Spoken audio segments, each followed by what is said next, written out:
នេះសូមថ្លាថ្លែងសូមលើកជាក់ស្ដែងតែរឿងអ្នកក្ររស់នៅលំបាកតោកយ៉ាកត្រដមានអាក្រក់ល្អក្នុងឆាកជីវិតអ្នកខ្លះយ៉ាប់កាយទុកសោកយ៉ាប់ស្រាយដូចយុគងងឹតបាំងបាត់រស្មីលោកកៃក្រៀមស្វិត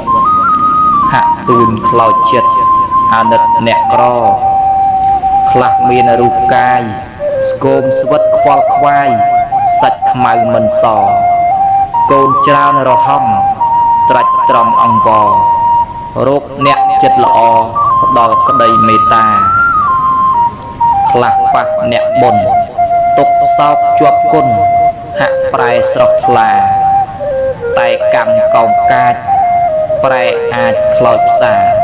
ប៉ះជន់ចិត្តខ្លាបានត្រឹមទឹកភ្នែកខ្លះរស់វេទនាលំបាកគ្រប់គ្រាទុកព្រួយ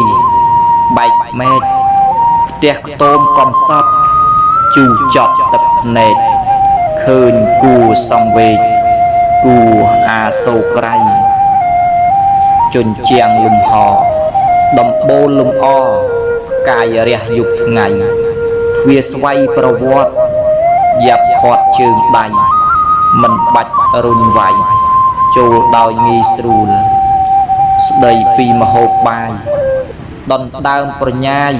ហូបទាំងក្តុកក្តួលទោះចង់មិនចង់ដួសស្រង់ទទួលមហូបឥតប្រែប្រួលបន្លែក្រោយផ្ទះស្រីសាច់ស្ដើងស្ដួចហូបជុកលាក់លួចខ្លាចគេប្រទះឃើញមហូបឯងឆ្ងាញ់ខ្នក់ខ្នាញ់រូតរះត្រឡប់ទៅផ្ទះ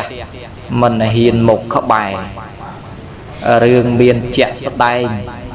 មិនមែនកំប្លែងមានច្រើនហូរហែទីក្រុងជនបទជូរចត់ឥតលហែពាសពេញស្រុកខ្មែរខ្លះយ៉ាប់ឥតត្រើយបើមិនជឿចិត្តអាចជួយពិនិត្យសង្កេតឲ្យហើយបើទៅទីណាមេត្តាឆ្លងឆ្លើយអ្នកសួរខ្សត់ខ្សោយលំបាកយ៉ាងណា